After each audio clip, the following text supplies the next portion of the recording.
Hello Internet.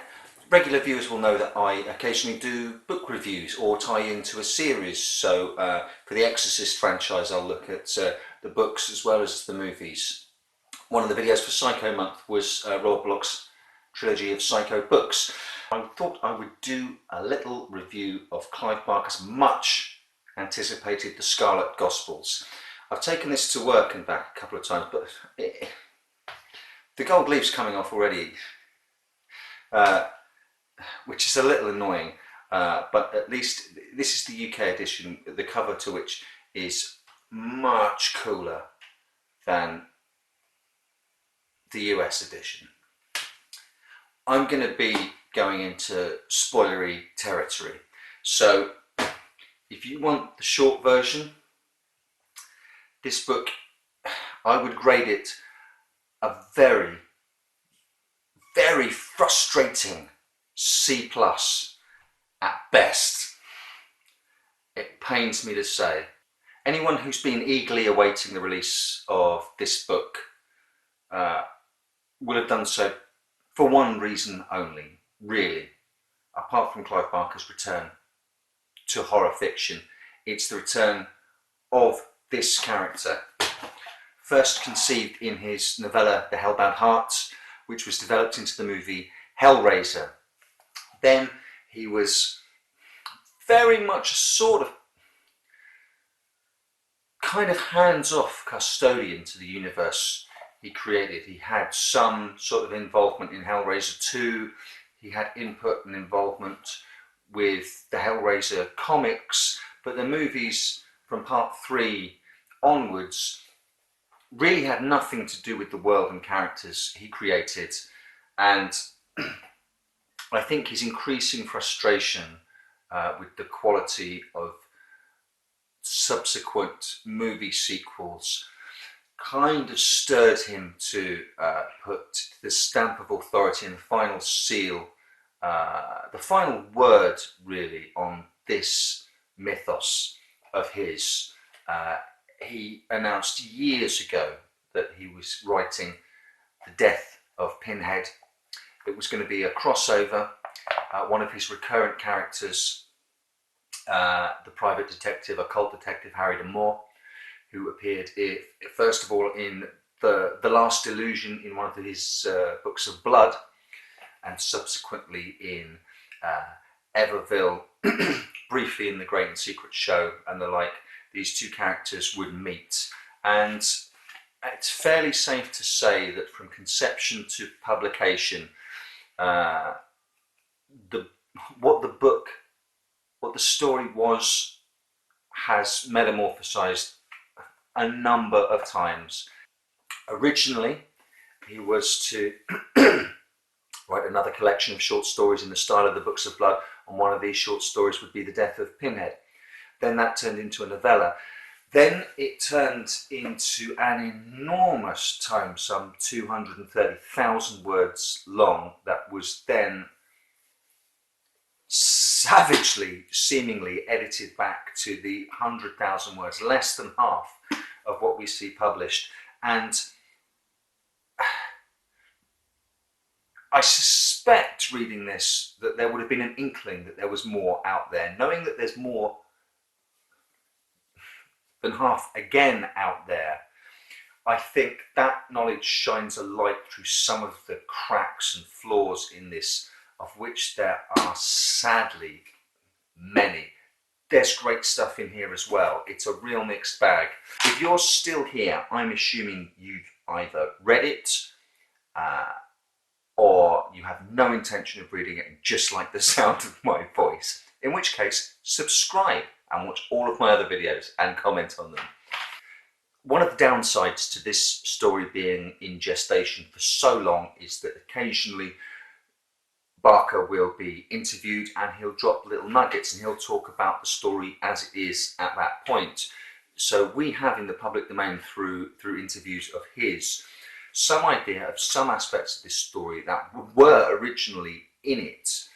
And over the years, and from interview to interview, an idea of what this story was and could be was germinated and blossomed in the minds of all of Barker's fans, and I think it's fairly safe to say that the widescreen vista imaginings of what this wonderful author could possibly come up with, especially given that we have the likes of Weave World and Imagica, we know that this guy can create worlds and worlds within worlds and a multiplicity of worlds and bring them to life. So we would promise that we would get to see his vision of hell, his version, Clive Barker's version of a journey through the pits of hell, akin to Dante and Dante's Inferno. Instead, what we get is actually fairly pedestrian, and we also know quite a lot of what is cut out. There is no return through this journey to hell to the day of the Nativity and the revelation, Barker's promise of a revelation of the truth about what really happened the night that Jesus was born. There's no referencing of Joseph of Arimathea and bringing the Grail to England. There's no reference of the Hell Priest Pinhead's first meeting with Harry de Moor in a Catholic school when de Moor was the 12-year-old boy. There's no proposed conversation between de Moor, our private investigator, sort of noirish detective hero, and Jesus himself on the nature of suffering and pain. So those things being lost, it's easy in our minds now to escalate them up to be some perfect thing that should not have been cut out of the book. But if the level of writing that's in this book is any indication, it's going to be hard to second guess his friend Mark Miller, who really pared this 230,000 word epic down to the bone. And I suspect that maybe an awful lot of this stuff was excised for the sake of not only tempo, but if the writing is in that other 130,000 cut words is the same as this, then for every glittering, wonderful phrase or sentence or couple of sentences, there'll be another 10, 11, 12 turgid ones that really just grind everything to a halt. This book is a real stop-starter, a real judderer. It starts beautifully. The prologue is amazing. The prose is crisp, and it's full of the images that Barker exploded onto the scene with his books of blood. It's just that these moments and these flashes of brilliance are sprinkled few and far between in the book, and what remains in the periods in between is workmanlike at best, and at times downright embarrassing. There are images and words and phrases that are repeated in this book, which an editor should pick up on. Some of these are repeated within the same paragraph, and it really jumps out at you. You shouldn't be taken out of the book in that way. The dialogue is atrocious. It's awful to have to say this about an author like Clive Barker, but it's a case of I can see what you're going for there. The group of humans that descend into hell and journey through hell to get to try and save their friend. He's obviously going for a kind of, like, they're using humour to try and diffuse their terror. But for one, there's no real terror on display. The danger at the start of the book is palpable, real and close, around the corner, breathing down your neck. Bizarrely, once they get to hell, it becomes a travelogue. There's no suspense, there's no danger, there's no threat.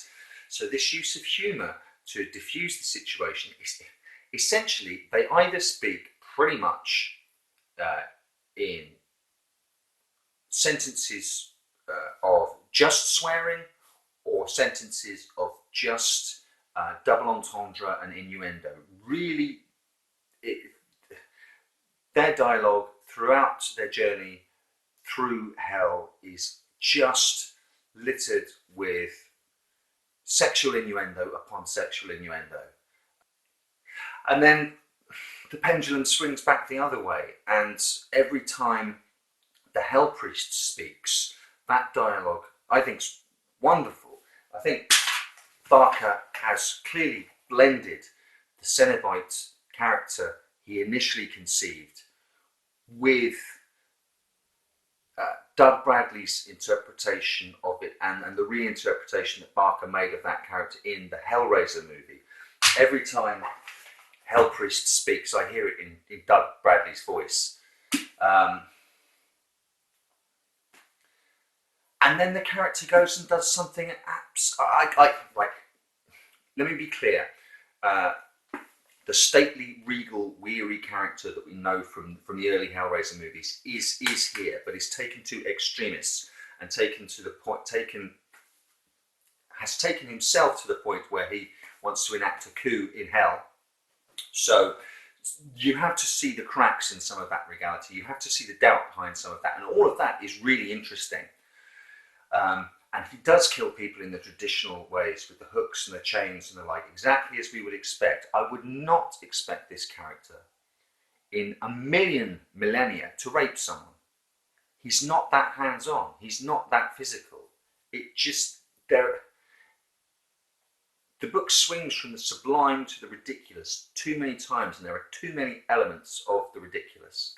There was a portion that I thought was superb, which was part of the caravan trek through hell, and it was with the Hell Priests group, but it was through the eyes, in inverted commas, of Norma, the human character he'd kidnapped, and she's blind, so she's being carried by an enormous demon, and she's asking the demon to describe what he can see, and he's just a demon. He's a soldier, so he just gives her piecemeal bits of descriptions. So we get from his piecemeal visual descriptions to what she can hear and what she can sense around her, an idea of these huge infernal vistas and landscapes that they're crossing. And I thought this was a very canny move, because it allowed us to fill in as much or as little detail of the hell we wanted to conjure in our minds as we could. And I thought that this was such a canny and wise move from a writer who realised that we could conjure our own worst hells much better than he could on the page.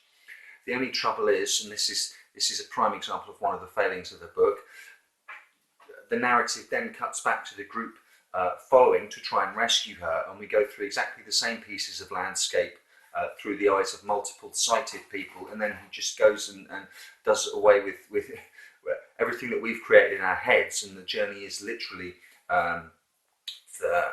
through a town, up a tower, through a portal, across a desert, across a lake. And it's like a travelogue rather than a journey through hell. And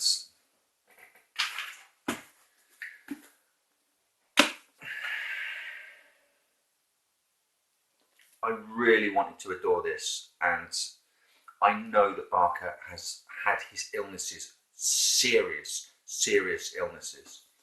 And I know that there are rumours floating around on the internet that he possibly didn't really write this. There is a suspicion upon reading this that a book was drawn together from a multitude of unworkable pieces, and in amongst this are flashes of Barker's brilliance, originality and creative genius that have been stitched together by personal persons suspected who needed to get a book made of it. And there will be people now waiting for the director's cut, like the longer version of The Stand. This should have been a story like The Stand. This should have been an epic. This should have been like Imagica. And I think we will be fans of Clive Barker speculating for years about the book that we got, the book that we think is out there, and all aspects in between. And that's possibly a more interesting story to tell ourselves than the one we finally got.